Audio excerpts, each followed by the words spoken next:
नमस्कार शेतकरी बांधवांनो, मागील त्याला सौर कृषी पंप योजनेच्या नव्या व्हिडिओमध्ये तुमचं सर्वांचं स्वागत आहे।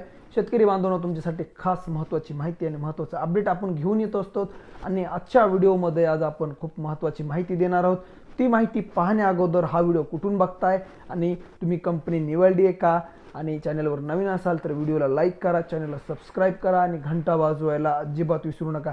तर शेतकरी बांधवांनो, प्रत्येक वेळेस आपण हेच म्हणत असतो की चॅनलवर नवीन असाल तर व्हिडिओला लाईक करा, सबस्क्राईब करा। याचं कारण म्हणजे काल 9:30 ते सकाळी 10 पर्यंत 2 कंपन्या आल्या होत्या आणि त्या कंपन्या तुम्ही निवडल्या का? तर ही कंपन्या काही शेतकरी बांधवांना निवडल्या आणि त्या आज गायब झाल्या। तर कारण सांगायचं एकच की तुम्ही जर लाईक शेअर सबस्क्राईब जर केलं, लाईक आणि सबस्क्राईब केलं, घंटा जर वाजवली, तुम्हाला नवीन व्हिडिओ आणि नवीन अपडेट आम्ही जेव्हा लाईव्ह येतो तेव्हा त्यावेळेस तुम्हाला ते शो होतं आणि तुम्हाला डायरेक्टली कंपनी किंवा इतर माहिती पाहण्यासाठी सोपं होऊन जातं। त्यामुळे चॅनलवर नवीन असाल तर व्हिडिओला लाईक करा, चॅनलला सबस्क्राईब करा आणि घंटा वाजवायला अजिबात विसरू नका, ठीक आहे। तर आजच्या विषयाकडे वळूया। तर आजच्या व्हिडिओमध्ये आपण एक विषय घेणार आहोत की जॉईंट सर्वे कसा करायचा, काय प्रोसेस असते आणि तो केव्हा करायचा असता, याच्यावरती आपण माहिती देण्याचा प्रयत्न करणार आहोत। तर शेतकरी बांधवांनो, हा व्हिडिओ शेवटपर्यंत पहा। तर त्या अगोदर थोडीशी आपण जे वेंडर सिलेक्शन आहे त्या संदर्भात थोडीशी माहिती देऊया। तर शेतकरी बांधवांनो, गेल्या काही दिवसापासून आपल्या ज्या लिस्टमध्ये काही जुन्या कंपन्या आल्या, काही नवीन कंपन्या आल्या आणि काय होतं की एक जुनी कंपनी ती एक नवीन कंपनी ते आणि गेल्या जानेवारी महिन्यापासून फेब्रुवारी एंडपर्यंत कुठली कंपनी नव्हती, पण फेब्रुवारी एंड म्हणजेच 20 तारखेपासून ते मार्चच्या काही पहिल्या आठवड्यात काही कंपन्या आल्या आणि त्याच्यामध्ये बहुतांश एक जुनी कंपनी आणि बहुतांश एक नवी कंपनी असं जुगाड करून तुम्हाला शासन ही कंपन्या देत आहे। आणि त्याच्यामध्ये काही शेतकरी बांधवांनी काल कंपन्या निवडल्या सुद्धा आणि गेलेल्या आठवड्यामध्ये शक्ती कंपनी आणि दुसरी एक कंपनी त्याच्यासोबत जोडीला आली महाराष्ट्रामध्ये। ती शक्ती कंपनी अग्रेसर होती, ती कंपनी सुद्धा शेतकरी बांधवांनी निवडली। आणि दुसरा विषय म्हणजे ज्या या आठवड्यामध्ये 2 कंपन्या आल्या, त्याच्यामध्ये जे एकाना इकोझोन कंपनी आणि सहज कंपनी, ह्या 2 कंपन्या येऊन गेल्या। त्याचे लाईव्हचे व्हिडिओ सुद्धा आपल्या चॅनलवरती आहेत, तुम्ही लाईव्ह सेक्शनमध्ये जाऊन ते व्हिडिओ बघू शकता की कुठल्या कंपन्या आल्या होत्या। आपण ॲट अ टाईम लाईव्हमध्ये येऊन तुम्हाला ते दाखवण्याचा प्रयत्न केला की कंपनी आली आहे, तुम्ही कंपनी लवकरात लवकर निवडून घ्या, ठीक आहे। तर शेतकरी बांधवांना असे आपण महत्त्वाचे अपडेट आपल्या चॅनलच्या माध्यमातून देत असतो। आणि आज सकाळी संध्याकाळी एक व्हिडिओ आपण काल रात्री एक पोस्ट केला। तो विषय असा होता की वेंडर एका आधारावरती दुसरं वेंडर घेता येतं का, त्याची संपूर्ण माहिती आपण त्या व्हिडिओच्या माध्यमातून देण्याचा प्रयत्न केला। तर थेट आपण आपल्या मुद्द्याकडे वळूया। आपला मुद्दा आहे की जॉईंट सर्वे कसा करायचा, जॉईंट सर्वे कधी होतो आणि जॉईंट सर्वेचं ऑप्शन कधी येतं, जॉईंट सर्वे झाल्यानंतर काय असतं, याची माहिती आपण या व्हिडिओच्या माध्यमातून जाणून घेण्याचा प्रयत्न करणार आहोत। तर शेतकरी बांधवांनो, त्यासाठी व्हिडिओ शेवटपर्यंत पहा, ठीक आहे। तर शेतकरी बांधवांनो, सगळ्यात पहिल्यांदा तुम्हाला अर्ज करायचा आहे। अर्ज केल्यानंतर पेमेंटची प्रोसेस करायची।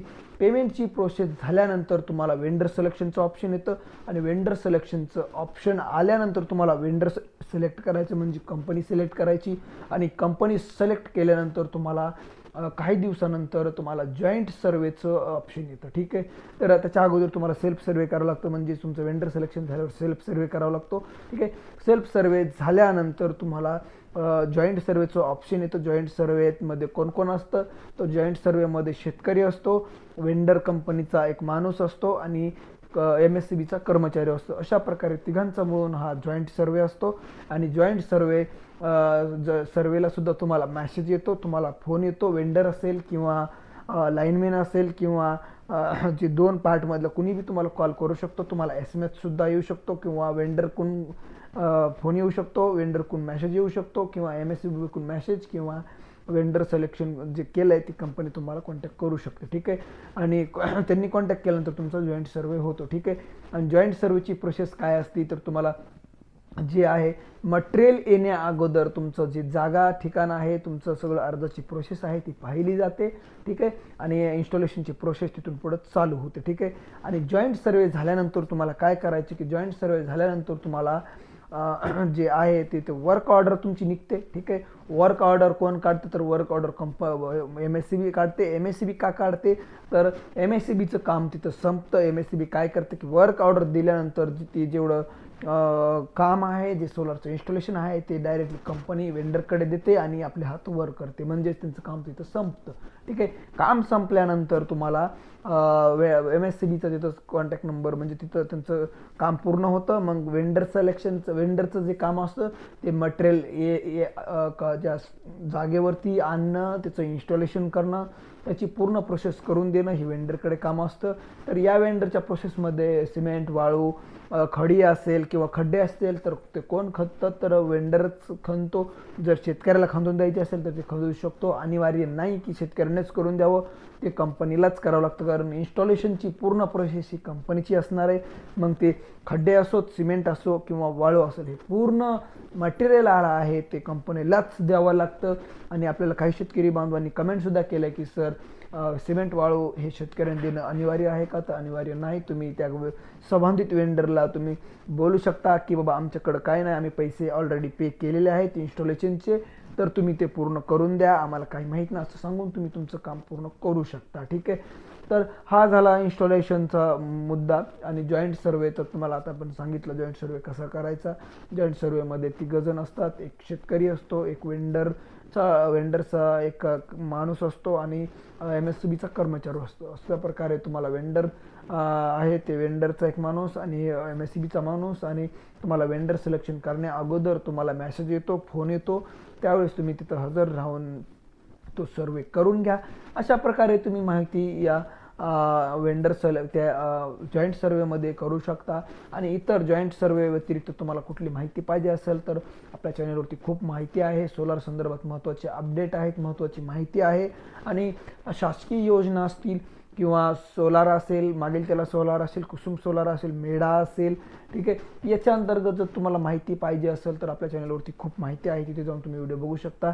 आता नवीन आलेली शक्ती सोलार कंपनी, त्याचं इन्स्टॉलेशन कसं असतं, त्याचं स्ट्रक्चर कसं असतं, याची संपूर्ण माहिती आपल्या चॅनलवरती जस्ट आपण व्हिडिओ टाकलेला आहे, 2 दिवसापूर्वीचा व्हिडिओ आहे. आणि ते तुम्ही तिथं स्ट्रक्चर पाहू शकता की स्ट्रक्चर कसं आहे, क्वालिटी कशी आहे, जे इन्स्टॉलेशन कसं असतं, इन्स्टॉलेशनची जागा कशी असावी, याची संपूर्ण माहिती आपण व्हिडिओच्या माध्यमातून दाखवण्याचा प्रयत्न केला आहे. तुम्हाला डिस्क्रिप्शनमध्ये शक्ती सोलारची लिंक सध्या दिलेली आहे, तिथे जाऊन तुम्ही चेक करा. सावित्री कंपनीचे सध्या आपण व्हिडिओ टाकलेले आहेत, इकोझोनचे सुद्धा व्हिडिओ आहे, तिथे जाऊन तुम्ही चेक करू शकता. ठीक आहे, तर शेतकरी बांधवांनो, आजच्या व्हिडिओमध्ये एवढंच.